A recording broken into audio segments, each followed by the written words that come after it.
I can run tests. Yeah, we sure did. What else the hell want to do? Welcome, everyone. I think this is our 9th or 10th meeting. So, but who's counting? But it's nice to see everyone here. Today, I'll begin with the background again. But and for those who are Zooming, if you have public testimony, we'll take your testimony after the people who are here that give public testimony. And Jen will make sure I don't forget you. As I've said before, this is a 3-step process. The 7 volunteers here, and they're all volunteers, were appointed by the Deschutes County Commission, and they appointed the DMAC and gave us criteria, and that's the first step. The second is that once our work is done, we give it to the Deschutes County Commission so that they can review it and decide what they want to do. And then the third step, it goes to the voters in May. But concentrating on the first step, which is our responsibility, we have a charter which includes criteria, and we've included it several times, but I want to just highlight a couple of points from it again. First, we want, there's 50 precincts, and we want to have the map reflect that they're contiguous. We are going to try and use existing precinct lines, and that's been our effort because it's difficult to divide precincts, especially when we're mid-census. We won't unreasonably divide communities of common interest or geographic boundaries, and we'll consider growth patterns. And today we're going to spend more time on that, dealing with building permits, et cetera. No district will be drawn to favor a political party. Incumbent, no district will be drawn for the purpose of diluting the voting strength of any minority group, ethnic minority group. On population, we look at the 2020 census and other information that's available. There won't be another census until 2030, with the data usually available 2031. Voter registration, we have run the data as of February 2022 as a benchmark, because that's when our precincts and Steve Dennis in the clerk's office made the necessary adjustments in reflecting on the 2020 census. And then current voter registration, and I emphasize the word current because it is, and we'll have a report on that today and some more information the following week, because the last voter registration we looked at was the end of August 2025, and the clerk's office runs that every month, so they'll run that this weekend. But it's approximate amount of 900 new voters since the end of August. Then our maps, we want to approximately have equal population size. And you'll notice a change in the criteria where the variance before was 5%, and we did that from a medium, 5% a low and a 5% high, and that's actually a 10% variance. So we'll have a report from Jen on that, but the new criteria is it's a 10% variance when you consider those figures. And then step 2, hopefully our work's done by the end of November, and a report on our recommendations will go to the county commission, and in December they'll consider this. They can make changes, and if they decide to, they can put it on the ballot in May. And that's step 3. The voters will vote in May. There'll be 4 commission seats on that ballot, the 2 new ones, and then 2 are currently served, Commissioner DeBone and Adair. All of those will remain at large. The mapping that we've done will not impact those candidates. If it passes, and by it I mean what the Deschutes County Commission recommends, and we have 5 districts, then that would only go into effect in the elections cycle of January 2028. And there'd be 4 years of data available from when the adjustments are made, usually in 2032 after the 2030 census. So that's where we are. And with that, oh, by the way, I'm Neil Bryant, the facilitator and chair. Let's go to the minutes. They're attached to your packet. Are there any corrections or additions? It did not have me listed as absent, and I think it should be there. That I was absent. Carol and was it absent. should be Oh, documented that way. Okay, well, At least I think it should. I'll make that change. we'll make that change. An excused absence. Okay. Any other changes or amendments? Have a motion to approve? So moved. Thank you. Matt moves a second. Second. Second, Phil. Okay. Discussion? All those in favor signify by saying aye. Aye. Pose same sign. Carries. All right. Now we go on the public comments. Has anyone signed up for public comment today? Will you make the announcement about raise your hand online? Pardon? Will you make the announcement about raising your Oh, hand? yes. If you're online, please raise your hand and we'll recognize. If you want to make a written comment. We have one person online who would like to. Anyone in? No. So Gregory would like to online. Gregory. I don't have a last name. All right, Gregory, you have 3 minutes. Could you identify yourself, your name and your address, please? It'll take just a second to transfer him over. Yeah, the only comment I have is the fact that, is there any reason why you aren't making more than one map? I mean, maybe the commissioners would like to have more than one option to look at. Can he identify himself? Thank you. We are only to present to the commission one map, but the committee is still looking at 3 maps. But the commission, and we've gone back to the commission and asked that question, and they said we want one map with 5 districts. Oh, okay. Okay, that's all. Can you please publicly identify Oh, yourself? yes. Your first and Greg, last you name? need to identify yourself and give your Oh, address. Yeah, it's Greg Bryant, Deshuswara Woods, 19202 Choctaw. Thanks. Thank you. Anyone else, if you would raise your hand who is online and we'll recognize you. Okay, Raise your hand on. then we'll proceed to the staff updates. We'll start with Jen and then Lee. Good afternoon, committee. Jen Patterson, Strategic Initiatives Manager for Deschutes County. As directed in our at the last DMAC meeting, I went before the Board of County Commissioners on Monday to get clarification that if the DMAC needed to make a decision between expanding outside of a 5% range from the lowest to the highest district, or not sticking to utilizing existing precinct lines and therefore splitting precincts, what would be the preference of the commissioners? And the commissioners in a 2-to-1 vote voted to expand the range to 10%. And so we have updated the guidelines. It's not a mandate that you get a 10%, but that would be the preference if you can't get within a smaller amount versus before splitting precincts to go expanding the range there. And so as you will be able to see in your meeting packet, but also published online for under map drawing criteria under section 4B, the new language now reads maps should be drawn to approximately equal population size to be within a 10% range between the largest and smallest district. So that change was made. Additionally, the commissioners discussed the option on utilizing or looking at growth potentials. And so there was an official motion made, but all 3 commissioners did have a preference to take into consideration the new permit. Sorry, I'm going to get the name wrong. The new building permit data that we have been receiving and that Lee has now put into an Excel spreadsheet, along with a heat map that Lee will go over later on, or right after I'm done talking, actually, to kind of examine that data. The commissioner's preference would be if you have precincts where there is a bigger growth by numbers area, to have those be on the lower end of the range of a precinct when you're looking at that range level, and not to be topping out at the high range of of that 10% range level. Am I communicating that accurately?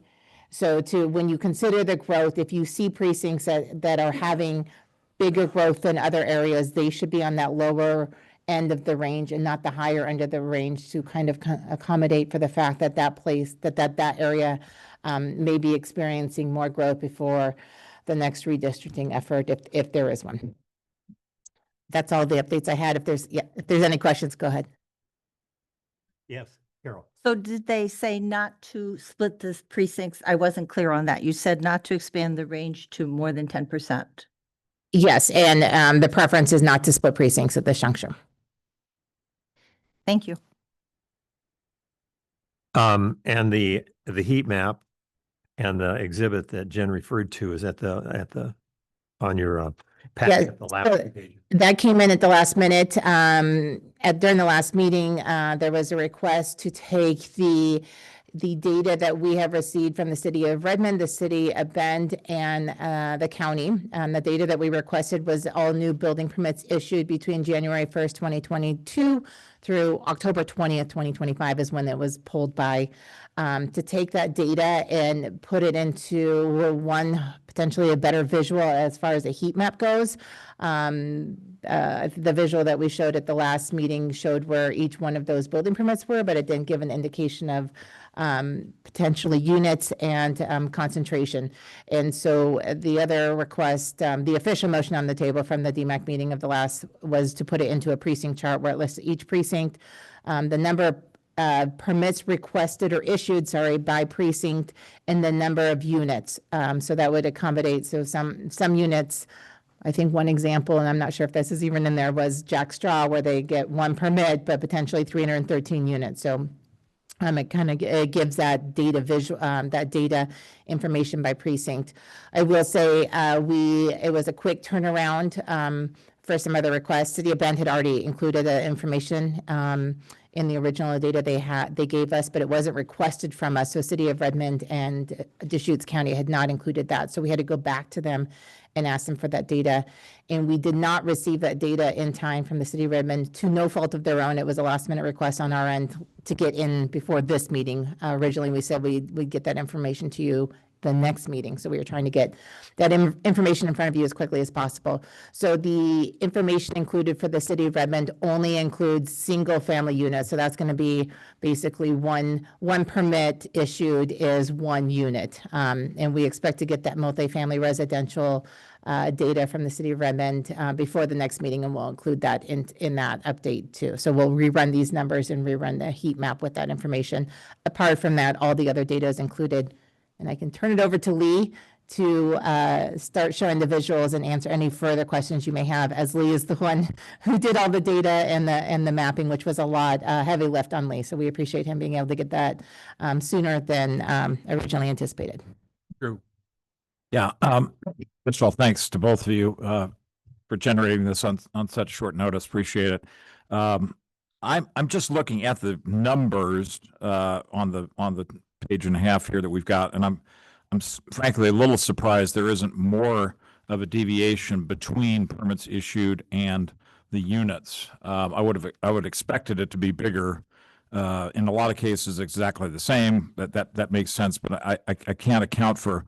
Like, I'm thinking about some of the big apartment blocks I've seen going up, over on the east side, off Deschutes Market Road and that area over there, and just wondering why there isn't more deviation here. I understand that the Redmond numbers don't include the multi-units, but within Bend in particular, I'm scratching my head a little bit. Any thoughts about that? Lee, can you help us? Yes, Lee County GIS. Got my screen shared. So receiving the data, we get tables, a lot of information, and there may be multiple records for a single property. And so the map shown last week was just indicating these were the properties that had some sort of a permit and didn't indicate the number. The data today, when that data gets attached to the table that provides the permit information onto the property, if there's multiple records on there, it will take the first one and drops the next one. So there are some records that aren't included at this point. We'll have to regenerate those numbers when we have some additional time and we get the data from Redmond. But right now, this is to take the majority of the data in the table, attach it to the properties, and then we also had units. So majority of the data is just like single family dwellings. The number of multifamily is far smaller, and this heat map, instead of like last week where it was just showing the properties, this one takes into account it's unit weighted. So that's why you'll see here the heat map now can indicate where there has been higher concentrations of building permits and individual units versus just, showing the property. But so yes, there's some of the numbers we'll be able to improve a bit more when we get the additional Redmond data, and then looking at a little more detail of the data, the tables. Okay, so if I hear you correctly, with what we've got in front of us today, the heat map is probably actually a little more accurate than the raw numbers, and the raw numbers stand to be amended as you get the rest of the data in with Redmond going forward. Is that what I'm hearing?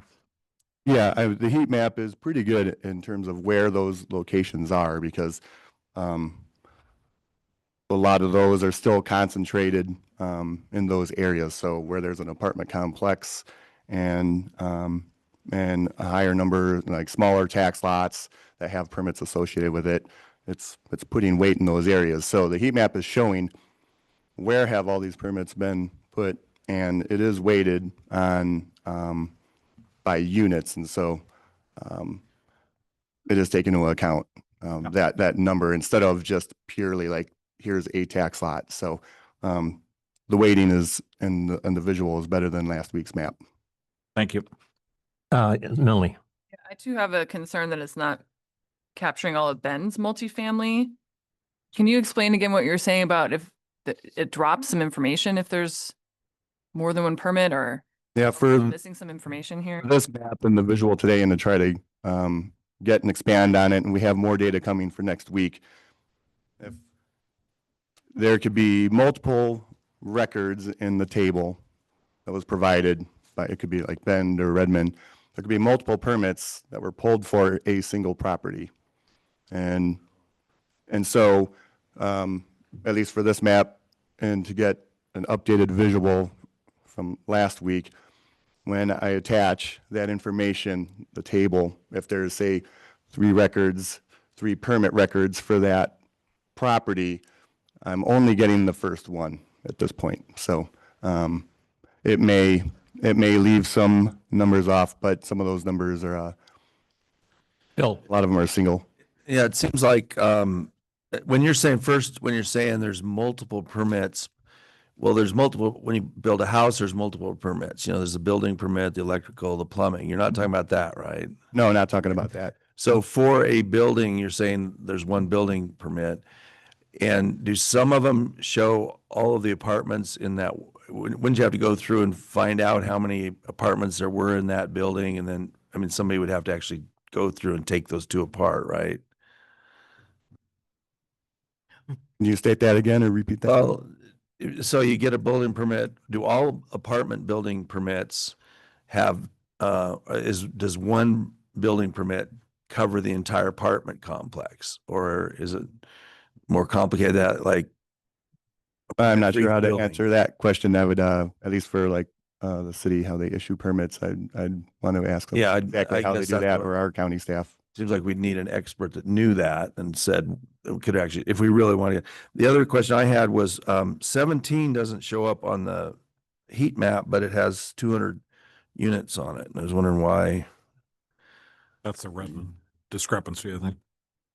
Why doesn't it show up? Oh, it's, Redmond is 17, Yeah, east Right. side of Redmond. and we don't have. And the map, well, in this case, the symbology for that is there's areas where there will be permits, but this particular visualization looks like maybe there's nothing over there, but there is. Like, for example, if you look north of Bend, up in like 14 and 31, there's very light shading of blue there, or like, almost nothing. But if you look at last week's map, there's clearly properties out there that are represented. But for the scale of the visualization, it's looking at the lesser populated areas to, the darker the red and yellow, to the higher concentrated where those structures and properties are located. So does 17 go all the way over then? Maybe I'm reading it wrong. Maybe it goes all the way over and touches 31 over there or almost. I don't know. Maybe that's what it is. Okay. So, And I think when he gets the Redmond information, this map will change. Melanie. I just want to say, like, I don't mind if you take your time to get all this together. I would have been fine if we got this next week instead of today, just because I know it's a lot to try to do it in 1 week, and this stuff can get complicated on what the permits cover. And I know our city staff is happy to help, but Redmond, of course, and everybody can't, they have other things they're doing too. So I want to make sure we get all the complete accurate data before we start weighing on this, I guess is what I'm saying. And I don't mind if staff need more time to do that. yeah, I'll weigh in here too. I'm just looking at some of the raw data and it's not all showing up. So there's at least, I was just looking at, the current, and that's not showing up because there's 202 units there with one permit, and that discrepancy is not, and it's not showing up in precinct 1. So we'll go back and look at this. This is not a Lee thing. He had his methodology double checked with another IT person as well. So I think we will take another crack at this. And I think it gives you a good starting visual, particularly the heat map where some of this growth is playing into. But when we start actually talking about the data numbers, we do want to make sure that that's accounting for. And I can see at least in the raw data scrolling through, there's probably 4 or 5 different permits that are over 100 that should have 100 discrepancy in the precincts that aren't showing. So we'll go back to that. Bill. Yeah, I do think it's helpful to us have seen this because we kind of know where we're going. The other thing, one thing that concerned me last week, I didn't really say it, but in the building world, 2022 is a long time ago in my mind. I mean, I kind of would like to separate. I mean, because most of those should be reflected in the voter numbers if they're been moved into. So I don't know why we picked 2022, but I kind of am interested in, or I am interested in seeing what's been permitted this year, because I'd even assume most of the stuff that's permitted in 24 is done and living in. So I don't know where the break is, but if we're talking about future growth, that which is what I think they said, that's really stuff that's just now been permitted, but the other is actually, I think, reflected. So I don't know if anybody else thinks that. Yeah. Is there any way to drop these numbers into our tallies? For example, into the voter registration numbers? That's like add that to the Yeah. population and voter. Yeah, we can certainly add that as another column. Or yeah, because these wouldn't be anything that anybody would be registered yet because they're permits, so they're not occupied. But that would be interesting to see how it changes the overall data. Well, Ned. Yeah, what is the criteria to go from yellow to red, blue? I mean, how do you know what a yellow is and versus a red? It's just trying to show a pattern and where, the So it's kind of the not- densities would be and where things are weighted. So there isn't, I don't have a scale here on this particular one to say, oh, the purple ends at this number, the yellow at this, and red at this. We could certainly kind of do something similar to like we did with the ACS maps that would look different than this, but then you could have different classifications. So But all the yellows are in the different areas are the same yellows. I mean, same criteria. yeah, they should be similar because that scale there where it says units from sparse to dense, it's looking at the data from how it's spread throughout the area, and then those will be they're like classifications. So yes, they should be similar from like a yellow in the city, like when you're looking at the countywide portion, the yellow southeast should be similar to the west side of Bend or that north side of Redmond, because that scale is applying across the county there. And that will look different once you zoom into, you look at the detail maps like Sisters and Bend and the Pine. Those look a little different because now you've changed the scale. So you've zoomed in, but they're still using the same data and the same weighting for units. You're just getting a slightly different look at the city when you're like looking at the city inset map, but it's using in the same data. You're just seeing now when you're looking at that scale of Bend and you're zoomed in, now you can see a little more like, okay, within Bend, how's that, density or, change, like, you can see on the west side, obviously, like the Discovery area and southeast and northeast, those are legitimate, like that's a higher density area versus some of the areas in other parts of the city. So, but it applies to the whole map. Matt, and then. Yeah, but the scale is consistent between the colors within the entire map. Not as opposed to a rate or a ratio that's area specific. I mean, for example, yellow in one part is the same number as a yellow in another part of the map. Yes, it should be roughly the same, because it's using, you apply some units to the map, and so it's saying within this unit area, what's the density, and so the density in one area that's yellow should be the same in another area density wise, because it's applying this, distance, area around. So it's raw numbers, not a percent change. It should be raw numbers, yeah, because it's looking at like, here's the number of points, and it's how the computer is doing it and looking at it. It's saying, here's all the points within this area. This is more dense than say this area, which would have less points in the given area. Drew. Yeah, two things. I guess as much as anything for those who are just dropping into this conversation now, just to clarify again, the data we're looking at is largely coming from the county, except for the city of Bend and the city of Redmond. Is that right? Yeah. Yes. We're not, okay. So for Sisters in Lapine, that's county data again. I just want to pick up on Phil's point, because I think it is important. There is a risk here of double counting if we're going back to 2022. So I don't know if it's where, and I don't know what the exact line of demarcation is. Maybe we should get somebody from the building permit division to tell us, here's the average length of time from permit to occupancy or something, and we take that number and we roll back from today if it's 8 months or 10 months or whatever it is. But it seems to me, yeah, I think 2022 probably is going a bit too far, and even maybe 23 or 24 is too far. So if we could get a determination around that, that's really going to help us drill down so that we're not in a position of double counting in places.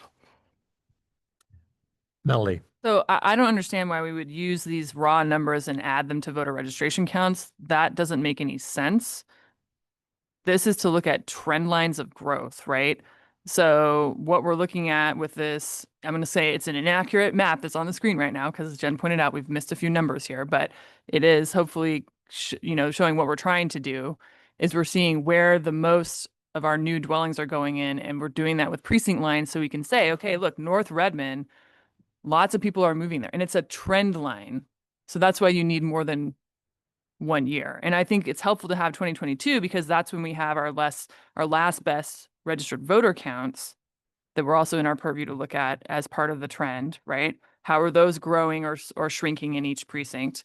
And we're not necessarily going to use those 22 numbers. We're going to use the more recent numbers, but it's going to show us, right? For instance, the Redmond precincts are growing quite a bit. 33 in Bend grew this much, 3 in Bend grew this much, this one's shrinking, right? And that can tell us when we're saying, okay, as the commissioner said, try to have a smaller number if you're trying to get close to equal in the places that are growing the most. So it may be helpful to see 2022, 23, 24 in a column, right? Or in a, like, what's the trend for each precinct as far as building permits? But like the suggestion to just add these numbers onto voter reg makes no sense, because that is double counting. That is just saying, well, here's a household that may already be represented in these registered voters, but we're going to count it somehow at the same time. That doesn't make sense. I want to see the growth trends from these numbers. Real quick, when I got the question, I interpreted it as the numbers you have, it would just be its own column just off to the side. No, that's fine. That's what we said. I'm just thinking now it might be useful to see each year Because then you can actually draw a line, right? Well, Bill, so maybe you've agreed to what I was going to say, but the way I did as soon as I saw that we had the numbers, I started looking at like on map C, the purple is East Bend. And I started looking at some of the precincts in East Bend and they've shown a lot of growth. So if some of those aren't living there yet, it would probably not be as low as it is now compared to others. Whereas the one that's the yellow or whatever it is one of the highest right now. One of the highest right now, but it hasn't had as much growth. So there would be I see some equalizing but it's kind of generally in terms of it's not specific. so clarification. These are open permits, correct? As opposed to ones that have been pulled. Because there's a difference. I mean, I can clarify. I think something to keep in mind along to Melanie's point is that it's a point of reference there. This is not apples to apples raw data on voter registration. So it's permits that have been issued. So it's possible that they were issued and that building has not begun. Building will never begin, or building will begin in 5 years, or it's already been built and they could be counted in the voter registration data. So there's a whole lot of ways to interpret this data. It is used as, I think it's a guidance for you guys to see kind of growth trends away, but I don't think the guidance from staff or from the commissioners is to take this raw data and use this raw data as a the final chapter in how you're going to count your numbers. no, because- no, I yeah. understand that. I was just curious if these had been closed out to where it would be doubled up. I would, If in fact they're occupied, then absolutely you've already got it double counted. However, my interest before in asking for permit was which ones are open permits, not just what were pulled. so the exact question that we asked, and it was a copy and paste, so the exact question was asked to each one of them. Actually, I should pull it up before I say it, but I wrote it, so I think I remember it was, and based off of what Nick was talking with you about, with the committee about 2 weeks ago, was we would like all new building permits issued between January 1st, 2022 through today. So that it ended up being October 20th, 2025.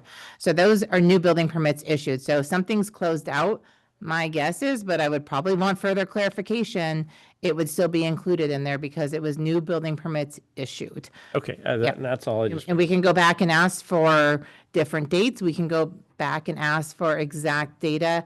I do want to, just note that every time we get new data, it's a lift on staff not involved in the DMAC process as well as it is internally for the staff working on the DMAC. Not that we're not here to support that, but, with the timeline that we have right now, every time we do that new data there, it's a turnaround time that. Bill, Kind of to this issue and to Drew's point about it. So very few builders are going to pull a permit in 22 and not build it because they have all these costs when they pull a permit. So they're usually permitting stuff they're on their way of building. So I would guess that most of 22, 23 would be built. The other thing is that most construction projects for residential don't take more than a year. So if you're, so if you're looking at that, I think if I was going to cut it off, it'd be somewhere in 24. I wouldn't, if you're really trying to differentiate, but you really would have to go in and see which ones have been, you'd have to see completion dates, but that wasn't what we asked. But so a lot of these I think are lived in, would be my guess. Melanie. I just want to reiterate again, the point is to see where the growth trends are, not try to figure out who has moved here and become a voter, right? It is where are the growth trends so that you can say in the future, here's where we think building is going to be happening and people are going to be living. Our staff, we have a housing data hub. We could tell you about housing built easily. Our staff could find that information for you and show you a trend line. We have an entire growth management department. They could come and present about where the growth is going to be happening in the city. They've already been doing work on that preliminary to our growth plan update. So there's a lot of other information we could use here, but I think getting in the weeds on the building permits it's like, let's look at the data we have and see if we can use that to say, here's where places in cities are growing, right? And that's why I think this heat map is helpful once we get all the updated numbers into it. Can kind of show you where things are growing. And if you want to separate it out by columns and then only look at the last couple of years, I think that's fine too. But you need more than one point to make a trend. So that's my point, is that limiting to just 1 year is not going to tell us as much as having a trend line over multiple years. Is it difficult, or do we know that you could do another one from 2024?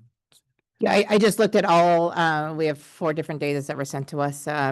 Redmond was divided up into multifamily and single dwelling. It just didn't have the units listed with it, but all of them are by issue date. So we could very easily, as staff could very easily narrow issue dates without having to go back and get more data from anyone. Do we need a motion to ask them to do that? Or are we, is there a consensus we'd like to see it? I'll ask Ned something first, then. If it's not a lot of work, I think it's worth doing. Yeah. I think all this data is really interesting. I'm not sure how it affects our districts. With a clarification on the percentages, 5 up, 5 down, it seems like we can go back to my favorite subject and look at communities of interest. You got more flexibility instead of just focusing on moving the boxes around to get the right numbers. I know we didn't exactly define communities of interest, but our maps reflect that. With a bigger range, what is this data going to change? That's my question. All right, is there a consensus, or does someone want to make a motion as far as what additional data that we'd like to get from staff that's easy to get?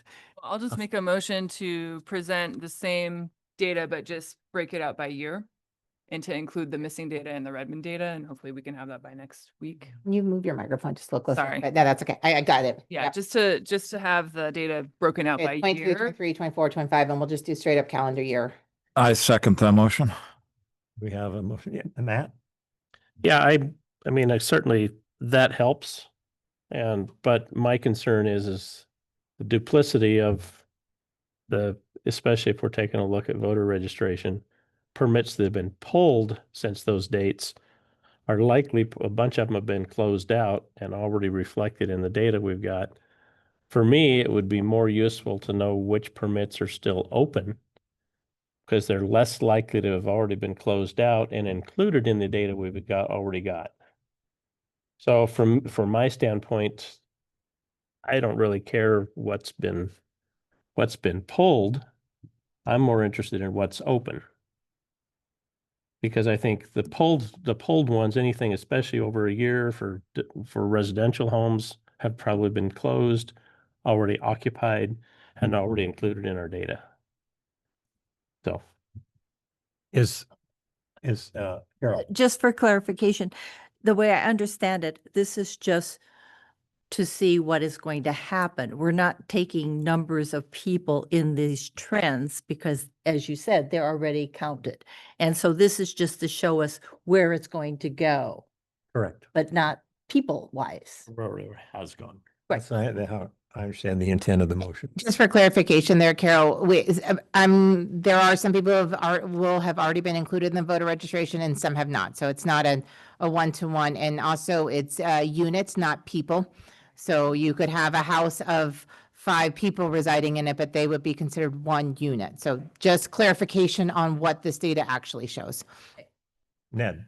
And it's still an estimate. It's not where they're going to go. It's what may happen. Because if you look back 5 years, the data didn't work. So why is it going to work the next 5?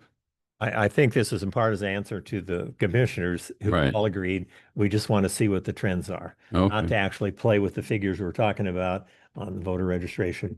And we'll try to avoid the double counting risk because we aren't going to look at it in that respective. Other comments on the motion?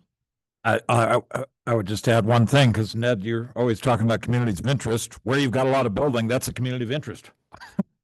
I will say. So I think it partly answers your question. Those are communities of interest being created in front of our eyes. Bill? I think I like the idea of breaking it down to years. if I was and I've been involved in building a lot of houses, I would think I'd be surprised if very many of the things that were permitted earlier than July of last year. So we're talking about a year and, whatever it is, 4 months or something. There's very few, unless there's a lot of vacancies I don't know about. I think most of it's getting sold. So I would bet most of those are full. So it may help to have all of it last year, but I think that's the confusing one. I would doubt very much stuff that was permitted this year has been moved into, but probably some of it has. I mean, we're 11 months in almost, or 10 months in. So I don't know. But I do think the open ones are the ones that wouldn't be reflected, but yeah. But again, we're looking for trends, not Right. to actually put. But anything that's already done is not a trend anymore. It's a fact. It's just not represented in the voter referral. Well, but the voter registration. Registration, will pick that up. registration, What is yeah. the 30 days you're supposed to change your address if you move to a new address? I don't think there's a statute to that, but before you do vote, you're attesting that you're voting at that address. So, yeah, we appreciate timely updates to your registration. Any more discussion on the motion? What was the motion? What was the motion? Would you? 4 columns of data. Yes, 4 columns of That's the data motion. on the building, back how far? 4 years. so 2022. We have 2022. Yeah, we got 22, 23, 24. long time. Yeah. But it would be, just for clarification, 23, 24, 25. there's gonna be 2 columns for each year, unit or permit unit. Yeah, okay. Just wanted to go. All right. All those in favor signify by saying aye. Aye. Opposed, same sign. Aye. Okay. Thank you. One, a nay. So Steve, I mentioned my comments that the county runs voter registration on a monthly basis. Could you explain that process and when the new information be available? Just for transparency, and, it's our tradition of posting registered voter numbers on our website, updating them monthly. And we typically do that the first workday of the month. And those are posted to our website for anybody to see. It's not the best format. Not to say we're going to do it that way forever. It's a PDF, but those numbers are out there going back quite a while for folks to see. But I think the request was to provide some updated registered voter numbers, and we'll provide that before the next meeting. Because you'll run that this weekend. Yes, we'll proactively run that this weekend anyway. Will the maps be updated as well? Okay. Yes, yeah. And you heard that the maps would be updated as well. May I make a request that on the maps themselves, there's some sort of notation just for people who are looking? As of, yeah. Say as of this date Yeah. or something like that. Yeah, again, the growth of almost 1,000, it's 900 and some odd voters. So that number of 163 and change will change to 164 and change. And this is probably an impossible request, but you have those 900 plus new people thinking of the trend of where the growth might be. Their addresses would show that trend, wouldn't it? You would see the difference between that previous table from August of this year to this updated table. So the difference for each precinct, it's Each precinct. yeah, you would be able to see that. I could simply add that new column and you could see that trend between that. But that's 900 or almost Like- 1,000 voters By precinct. difference. Or a longer term. I mean, I'll confess, I already made an Excel sheet myself that shows the trend of voter reg for the last whatever years. So it would just be another point on that line. I mean, it seems weird to just do it for 1 month instead of have a longer line if we're going to look at a trend. But I mean, it's helpful to know where they're registering. Yeah, and the other information, if you want a longer line, is available online too, correct? But this would be just the new information that'll be run this weekend. Correct. Just to be clear, there's no trend line information on Steve's website. I had to download PDFs and type them into an Excel spreadsheet in order to see the trends. So that's what everybody would have to do. It's okay. Bill, So I would ask that you share that with the committee if you've done it, because I think it'd be interesting to see, and it would kind of compare with our building permits. Hasn't been vetted by anyone. I did the typing myself, so there may be data errors. I don't know, but I'm happy to share it. well, you could add that disclaimer when you Yeah. said it. All right, thank you. Other questions for Steve? All right, we have a new map. And that was C. And this was the changes that Matt and Phil made. And then on the next page, it shows the ranges of population and the voters. And so comments or questions about map C?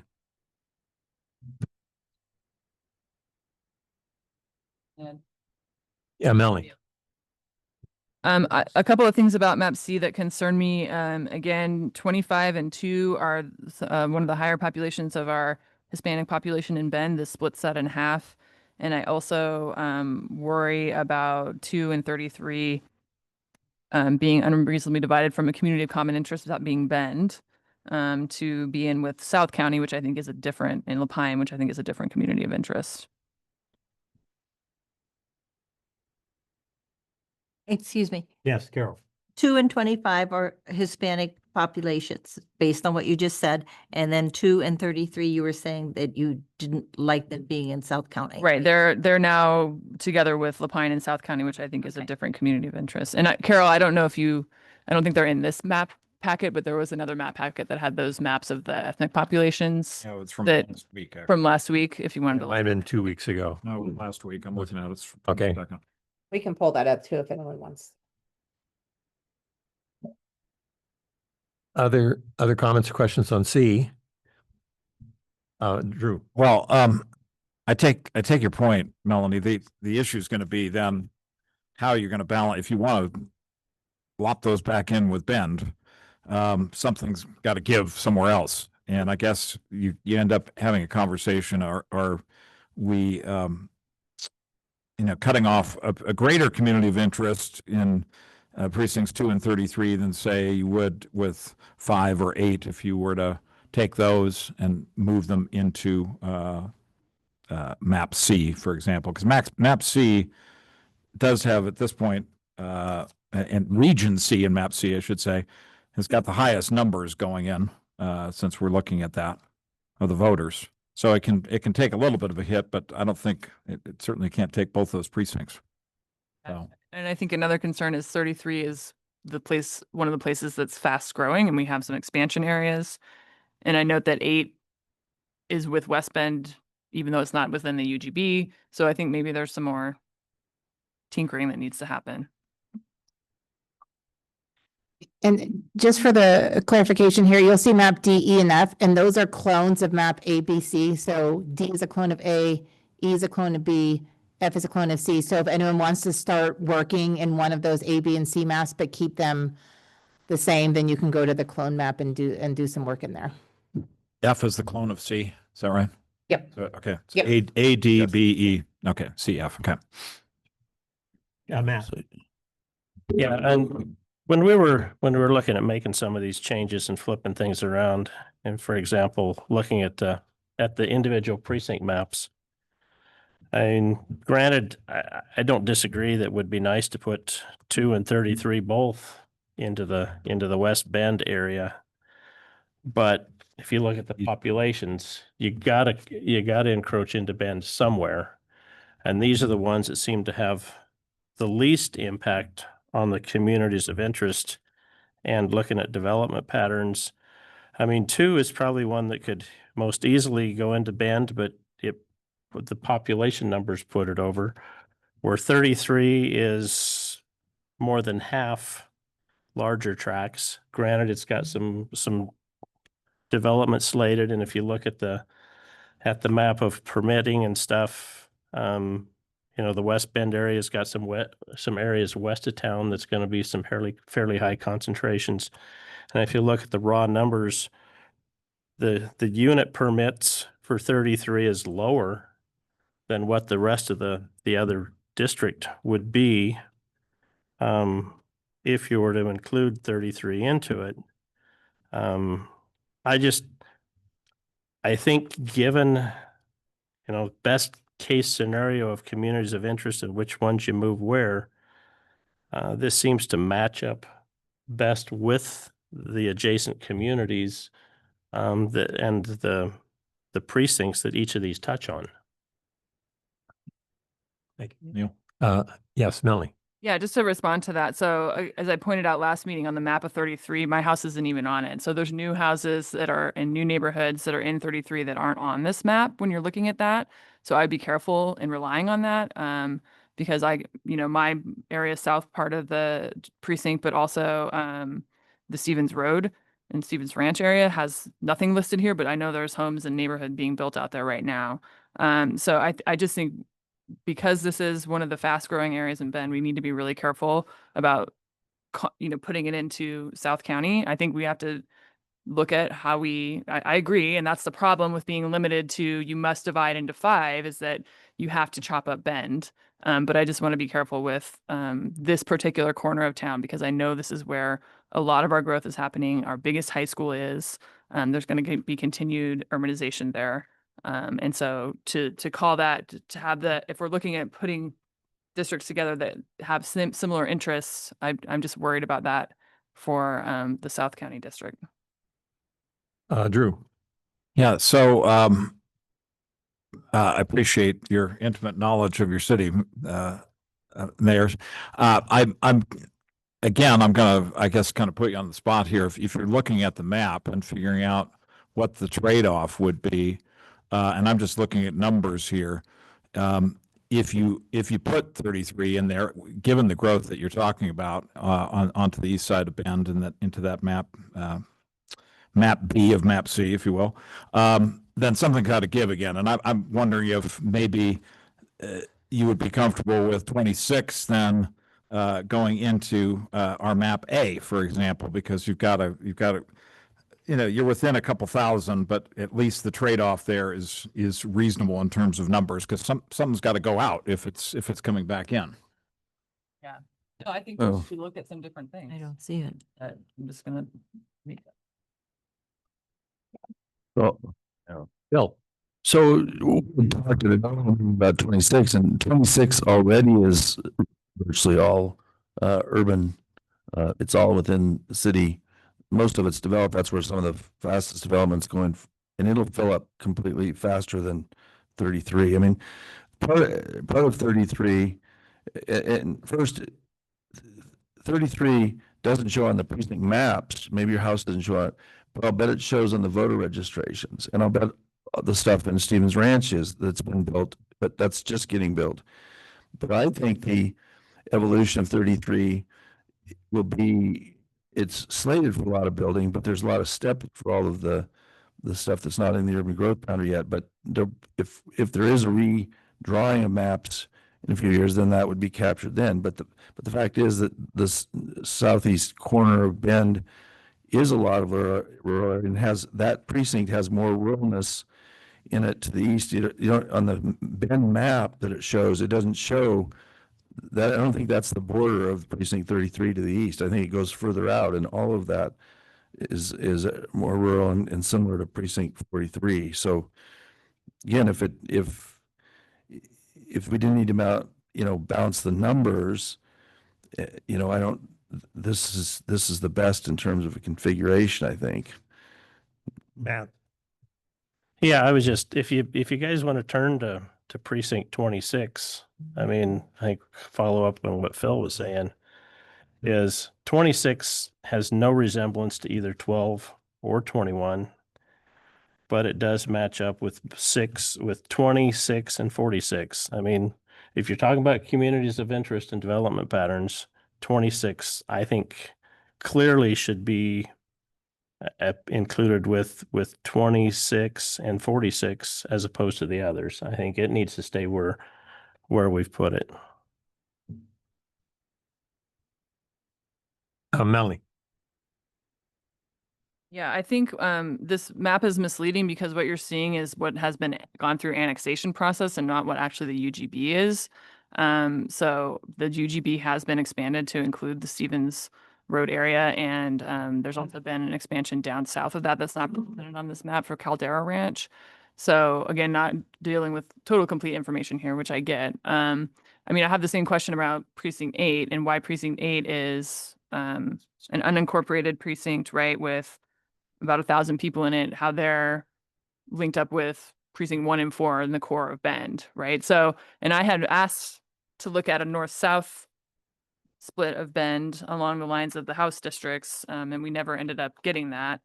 But I guess I would go back to map B, which has at least I think there's still work to be done, but it has a more reasonable take on the east side of Bend, and how that is a community of interest if we're going to divide east and west.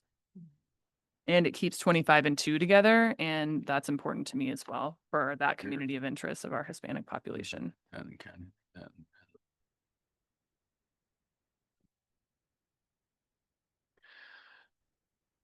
I think, at one point we talked about 8 being in South County quite a bit, and it's Tethro and the part of Broken Top that's a 10-acre parcels, I forget what it's called. So it's real high-end homes, but all off, Cascade Lakes Highway and that, it's all, they're right part of West Bend to me. They don't really even, it's hard to get to South Bend from there, or South Deschutes County. But it's the other problem with it is if you put it in to South County, it wouldn't make up these other precincts are, 5,000 people counties or precincts, and 8's 1,000. So it didn't work numbers when we were trying to get the numbers well to work together.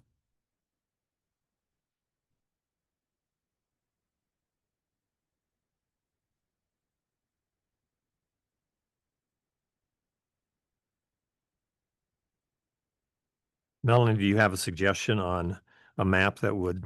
No, I was just suggesting starting from map B and maybe moving the colors around on that. I do also just want to state for the record, I don't know if this was discussed with commissioners, but this is also a reason why, being able to adjust outside of precinct lines is probably done by other counties, is you run into these communities of interest issues where the precinct lines aren't necessarily drawn for communities of interest, but except for city limits.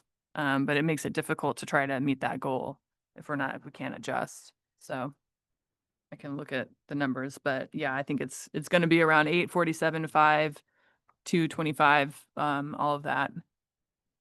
Where it's going to have to happen. And I'm looking too, not even talking about 20 North Bend, also a fast growing area of Bend that is basically with sisters as well. So, and I know we can't make it perfect, but these are the disadvantages that we have. Drew, yeah, I'm in favor of kind of working with initially and trying to tweak map B as well at this stage versus the other two. Well, Do you have a tweak in mind? Not straight away.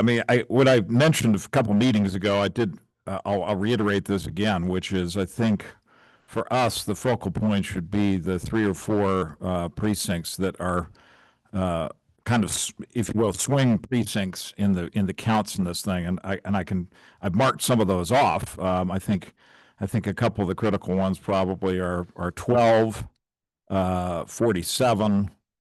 I think those are the 2 biggest ones straight off the top that we need to kind of give some full consideration to. Yeah. Well, I guess I don't understand what you mean, give full consideration, because, Well, if we're talking about trying to make tweaks to this map, so you're going to end up, potentially moving one precinct off of this map into another zone. That's what I'm saying. So if you're, for example, map C, 12 is sitting in I'll call it zone A to make things less confusing here when we refer to maps. So zone A on map C, 12 sits in that, but when you go to B, it's actually sitting in zone B on the east side of Bend. So I'm just suggesting that we kind of try to zero in on a couple of these precincts that are the differences between the 2 maps, Phil, if you will. yeah, but those were, Is the committee in agreement maybe on precinct number 2, which the difference between B and C as 2 goes into the yellow area, South County? I think that splits a community of interest in Bend. So I'm trying to find a way to avoid that. Mr. Chair. Yeah, I'm, Go ahead, Matt. yeah, I'm not in agreement with that. And the population on that's about 4,000. So you'd have to do a bunch of else moving around to switch it over. And granted, I mean, one particular community of interest might have some matchup, but doesn't match up in other, such as development patterns, et cetera. So I'm not in favor of moving number 2. You want number 2 to stay in Well, which map Precinct are we 2. talking? precinct? Okay, precinct 2 and B is in City of Bend, and in C, it's in South County. Yeah, I prefer to keep it in South County. So I guess one thing that's a little confusing to me is we spent most of last meeting trying to do variations off map B. So we came up with C. I don't understand what I mean, you can still talk about, but there were reasons that we put 12 into the zone A because of one, it's a particularly rural area, and there was also on the map, it showed a community of interest of Latino people in 26 and 12. And that was the right, that was the reason so we kind of talked through that. And then 27, we also talked through because it doesn't touch South County, and it's basically down, it's the center of Bend. You mean 47, don't you, Phil? Oh yeah, sorry, I don't have my glasses on. It's smaller on the map. Yeah, 47. It's broken top in places like that. So.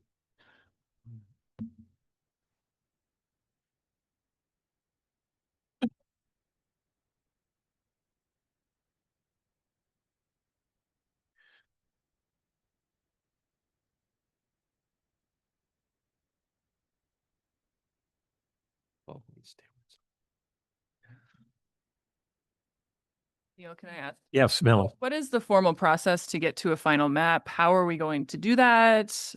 A series of votes? Are we going to have 3 maps and everyone puts points on it? What are we going to do? And I'll just, to Phil's point, there's been a lot of map generations. We haven't voted on any of these. So just looking at them doesn't mean there's agreement, right? And I think we all need to get Not yet. We've eliminated maps by voting. Sure, but what else? What is the next step in this process? And I think it's important for the public to understand that too. Well, I think using the criteria, the committee needs to come up, majority of the committee with what they think would be the best map to facilitate what we're supposed to be doing. And right now, from the discussion today, you're looking at B and C, and of course they can be making corrections to them. But at some point in the near future, the committee needs to decide which one they want to go with. And Question, how are we going to do that? I would say it'd be a motion, a second, and discussion, and then voting would be how you arrive at what the recommendation from the committee is going to be. But today we're still in the phase of potentially playing with maps, which is why they've given us an option for iterations here. And the C came from Matt and Phil saying, okay, let's try this. That meets the criteria of what we're trying to do. And so that's why Lee put it into a map for discussion with exhibit with it. Bernie. Can I make a motion that we just go with map C for now and not worry about the other ones? Well, Second. Yes, you can. Thank you. And Matt seconds that. Discussion. So the motion is you just want to concentrate on map C. Right. Not adopt it as a committee recommendation, but Yeah. concentrate on map C right now. You could adopt it even too. So that's the motion. Discussion, Melanie. Reasons I've already stated, I don't support map C. I think it divides communities of interest within Bend and comparing Bend to the rest of the county. Drew.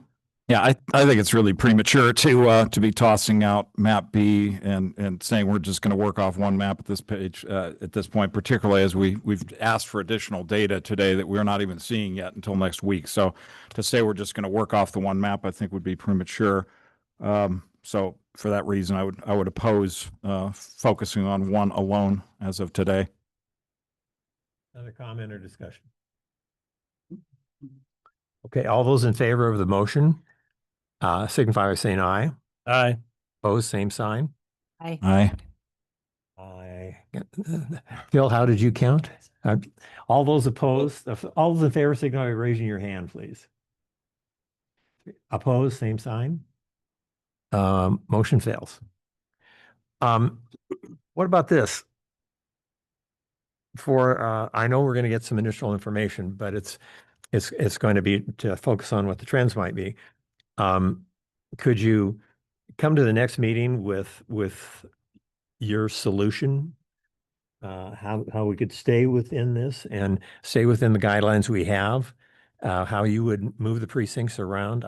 I think that would be helpful moving forward. Drew.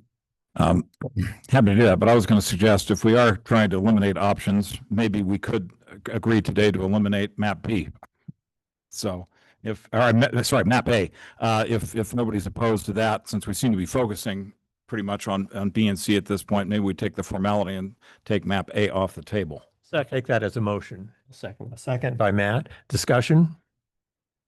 All those in, Just a second. I can't remember my notes on whether we had public commenters. Does anyone remember? It felt like most of the public comment that liked a map, like.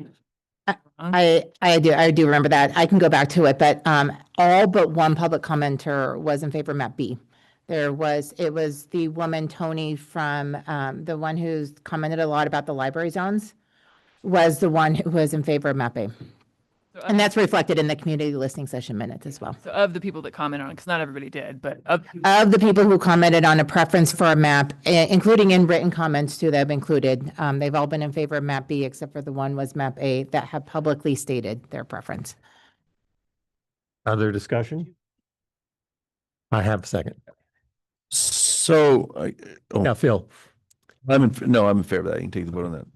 all those in favor of eliminating map A signify by saying aye. Aye. Opposed, same sign. Carries. So I do have a question. Bill. So, so I've heard now a couple times that a member's not going to vote on something if it has this. Well, I mean, it's then, I don't know quite what we're working to me to a map that works for the commissioners that meets their criteria. So I guess are we supposed to disclose that as we go? I guess I'm wondering whether we should all disclose that as we go along. I probably wouldn't vote for something, but I'm not saying it. But I guess I don't know quite how as we're discussing, we're bringing in more data and now, so I guess some of us are reserving judgment to that. I'm just wondering if other members are wanting us to say what we had a vote today that didn't pass on a map, but I'm just trying to figure out how that goes. Melanie. I just want to clarify what I said today is that I didn't support map C as it's made. I feel like it's okay for us to say that. We were supposed to be deliberating. Sure. No, you can say that. You can voice an opinion on any of the maps. About having a map that has 10% variance between the largest and smallest, but we've been given that direction now. I'm not sure that is going to pass muster with the voters, but that's the direction we've been given. So, but yeah, I think I would like if we would share our opinions so we can see where everyone's at and try to find a map that works. That's the point of this committee, I thought. And the committee can also try to fit in the range to be something less than 10%. If it be 5% or whatever, but that's also an option if you can do that. Ned. It looks like we're just trying to move some boxes around to make the numbers work, and it's not possible if you don't split a precinct or something. So I'm not sure why. We're looking at map B and C. Both meet the voters registration number, both meet the population number within the box we have. Maybe they don't completely hit the voter or communities of interest, but something's got to give. I can tell you from looking at it 100 times, you're not going to get by moving the boxes around to get the numbers just exactly right, we're not going to make it. It doesn't happen. But the two maps do meet the criteria of voters and population now. I don't know what additional data. I mean, we're spending all our time looking at two precincts. I don't know how you get to a conclusion with more data. I mean, we can keep adding data. I mean, he can give us 100 different pieces of data, but unless you know what you're trying to do as a committee, more data is just going to confuse it. And if you have lots of data, and the data is not current, or the data is a future projection or whatever, you're just going to use it to justify a position you have anyway. So come up with a position you got. Say what you want. True. So Ned, first of all, I'll state unequivocally, I don't come in here with a position one way or the other. I'm trying to let the facts and the circumstances lead us to the optimal map. But what I think I hear you saying is that instead of tinkering with the two maps, why don't we debate the merits of the two maps as they stand? Is that what I'm hearing from you right now? I think so. I mean, okay. That goes back to what I've been saying for several meetings now, which is if we do that, I think we then drill down into a discussion of the differences between the two maps. So, and talk about, how those affect the communities of interest, the trends in terms of what we're going to see next week with the updated growth numbers. And last but not least, the party registration data, which we're also going to see next week. So, I mean, I'm happy to engage in a discussion on B versus C and try to solicit. I personally think what was the missing piece to this is maybe soliciting input from some of the members that are most affected, i.e. the people in those precincts that could swing between one or the other. And again, it's just a handful that are the differences between these two maps. Melanie. I mean, I tend to agree that it is a pretty tall order to just sit up here and have us sort of do math in our heads and try to figure it out. I wish that some of the budget for this committee could have been spent on some software that's specifically designed for districting that could help us with grappling with some of these issues and that could take into account all the population data and all the other stuff that we're having recreate for us so that we can reference it. But I would support, let's have these two maps and let's keep them the same to the next meeting and maybe even the one after that, and try to figure out if there is support for one or the other, right? And to also ask the public to weigh in. And instead of having the public say, come up with whatever map you say, here are the two that we're narrowed to. What do you think about these, right? And it might be easier to get people's input when we just stick with these and stop tinkering at this point. Carol. I think what we're trying to do is to determine what we want, and that's an individual choice. As I look at these maps, I will weigh, is it more important to me to keep 25 and 2 together because that's a Hispanic precincts, or is it more important for me to keep 5 together? And so that's an individual choice. And as I get more information, then I will determine how it balances out. So, Ned? Oh, well, okay, we'll go with Phil next. So, I guess the way I see it is that we went through a process kind of started in North County, and we've kind of identified communities of interest along that way, and they seem to be, I mean, they're pretty consistent between the two, A and B, and 12 was the only one really that was different. And then the question to me became, if we need to meet a population number, how do we, which precincts in Bend are most similar to the South and East County, because 43 goes out to the East County as well currently. And so then I don't know which priority is more important now. I think the commissioners have kind of opened up the population number to the 10%, but I think we kind of had been trying to get to, I mean, the biggest number we ever talked about was 6, so we were getting close. But that's where I see it coming down to really the counties that actually touch the southern area of and there isn't really I mean, and one of the reasons I supported map C already is because, in my opinion, those do have the most connection to South and East County in terms of where they lie. But I'm open to, and one reason I didn't vote for, or I did, voted for the new, E? yeah, for C, but also for going forward for the more data. It's because I meant, something could change from that. I don't know that it will, but that was one of we were told to look at growth patterns. So I feel like we should finish our job on that with growth patterns. So that will be in it. But barring that, I don't see what else we really can do to have a map that meets all the criteria. So. Ned? Well, first I want to make sure Drew knew I'm not accusing you of having a preconceived notion. I didn't say that, and I don't mean that. But unless we know what the most important criteria is, the number, communities, what's the community trying, or the committee trying to accomplish? Because I know from living in the world of data my whole life, you just add more data, it just justifies something you got in your mind anyway. So let's find out what it is that we're trying to accomplish. And then you know which map to vote for. But both maps, B and C, fit the voter registration and the population numbers. So to moving the boxes around to make something different with the numbers doesn't make any sense to me. The maps are the same in terms of the numbers.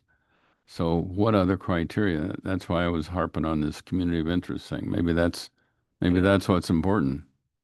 Well, the community of interest is one of the criteria. Right. But that's the only one that's a variation between the two maps. Okay. I think. Right. And that's, I share that as being an important goal. And I think that was what led to, I guess I'm just saying the same thing, but to me, the community interests are more with C than B. If somebody wants to say why 47 is part of South County, it doesn't even touch it. So why would we, and we've already talked about 12. So, and 25 is easily part of East Bend. It's on the east side. It's over east of 3rd Street, most of it. But it can certainly be added there. So I'd be interested in hearing other people's views about those communities of interest. Melanie? Yeah, I think I already put on the record how I feel about East Bend. And if 25 is East Bend, then so is 33. But Ned, I think you're going to have to grapple with the fact people up here might disagree about communities of interest. You think? And when we vote, we're just going to have to vote on what we think those communities of interest are in the best interest of the community at large. And that's just how this process is going to go. We agree. Hey. Other comments?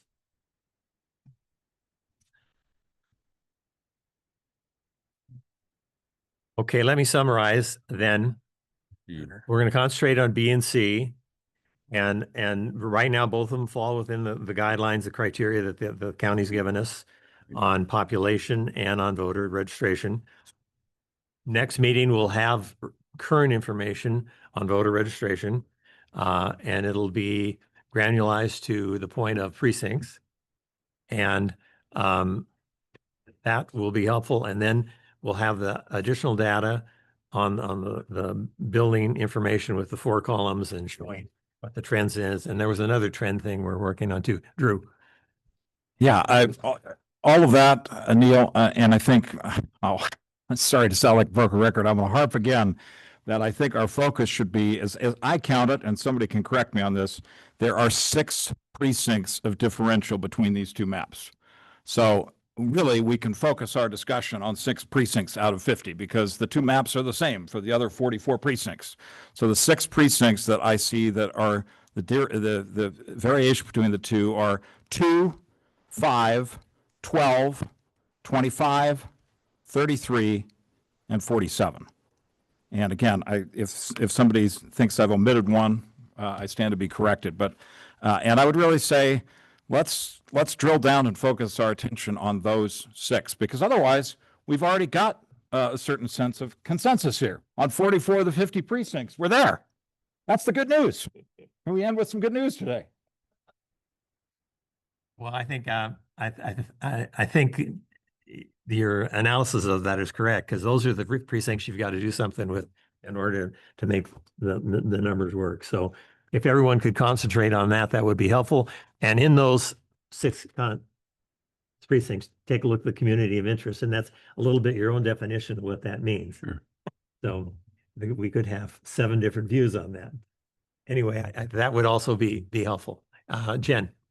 So what I'm hearing, just for point of clarification, so this week we had 6 tabs up, and I know it's just a little technical thing there, but we'll get rid of tab A, and then by definition, get rid of tab D, which was the duplicate. Do you guys want us also to keep the duplicative B and C in case you want to do more work, or you just want to see B and C going forward and do your work within those 2? Okay, it sounds like, I don't think we need an official motion on that, just wanted a general consensus. Okay.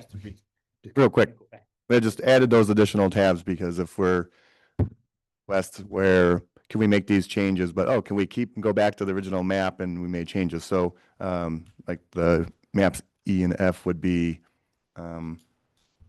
we could make changes there, but we maintain the original B and C.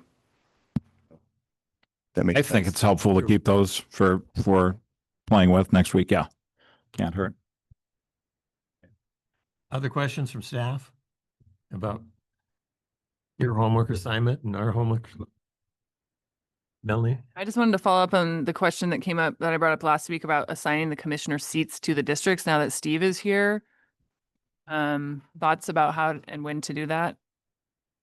Part of the map making process. Was this hot potato landing on my lap because I wasn't here last week because Carol wasn't either? We can put that out. We've got a question for, Thanks. I mean, there's something that I don't have any experience with, but if we're talking about equity and assigning these positions to these new districts, if the voters do choose to adopt them, there's a lot of consideration to make in that. Right now, we're in the filing period for 4 open positions. So how these positions are allocated to the 5 new districts, again, assuming that these are adopted, needs to be done with care, in my mind, and equitably, because you're dealing with sitting commissioners and people filing. And to me, the fair way to do this would be to do it to assign them at random. And that's where that by lot comes from. The only by lot that I have in my world is how we're determine how to break a tie. And by lot can be really pretty much anything. We're talking about flipping a coin, drawing straws, rock, paper, scissors, but something for this, it's going to need to be something equitable. It's not for me to decide. This is for you to decide, or maybe the commissioners to decide. But again, this is a hot button topic that I'm sure that you'll put a lot of consideration into. I think the consensus was, Steve, that the committee is very interested in that and want to make it fair. And so we had a brief discussion about drawing lots to do it. It would be a recommendation then that would be included with the maps that we submit, and the commissioners could adopt that recommendation and the numbers that were assigned by the committee, or they could sign their own. But that was my recommendation. Matt? Yeah, I guess my understanding is that normally for something like this, it would simply be by drawing lots. I mean, pulling them out of a hat or however you do it to assign the different ones. And that as long as we do this map early enough, then anybody who is running can switch around and decide which districts they intend to run in. So they're actually already living in the district most likely that they're going to run in. So, I mean, to me, it makes sense. I have a, Excuse me, now. I'm confused about this because if they decide that we want districts, then now we're saying that we're also going to say that people should have seats in those districts and they should live in those districts. I think that's outside of what we've been directed to do, and I'm not so sure it's up to the commissioners to make that choice either, if it should be up to the voters. And I think, and that the commission's already decided that they would, in order to be eligible for the district, you need to live in that district. Right. Like every other legislature. No, Except for that's the not school true. board or Missoula County. Representatives do not have to live in their districts. Melanie? I just want to clarify because of what Matt just said, the folks that are running this next year do not have to live in any district. They are going to be elected at large. And this would only happen in 2028 if the voters adopted it. So, but I think there is an implication if you're running for a seat and you might intend to run again, and there are 2-year seats, which a lot of people might want to run again, that yeah, you might have to switch around. And I think that is part of the confusion that we're going to have to explain to the voters. And so I think having the numbers assigned as soon as possible is helpful to make sure everybody understands what's going to happen. And I think people running for the county commission seats have until the first week of March or something like that in which to just make that final decision. Filing deadline, sure, they would have to withdraw and refile for a new position. Thank you. And just so I understand Bill. on that, and then we're told that we would have to, if we're going to assign numbers to the districts, that date's earlier because you'd have to do it for the voter pamphlet or something, or is that later? You could do it after the final filing date. Whatever the recommended, if the committee comes up with a recommended map to go forward to the voters, to the commissioners, then if to the voters, then the positions should be assigned before going to the voters. In my mind, and not having legal here to double check that, but I can't imagine that you would, because then somebody would be assigning them. But last week I thought we understood, and I can't remember who said it, but the date for doing that would be prior to the date for final filing. So somebody could, and I don't know if people are going to change. I mean, you can run where you are and move to a different district if you want to keep, I don't know. I'll double check the dates, but the filing deadline for the ballot title to be finalized and be circulated for publication is in advance. It's before the filing deadline. Yeah, that's what I was getting at. So that there would be that gap where, but I don't know, I'm not too worried about that. Other comments and questions? We're in the wrap up. Right now. Any other comments, questions? Once again, I want to thank staff.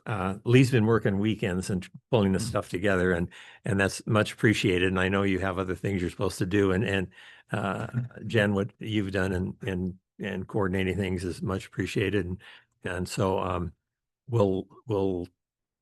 I'm sure everyone says thank you, but it's often not said enough. Thank you. You shouldn't have to work weekends. Only Steve. So, all right. Anything else? Okay. If not, we'll adjourn.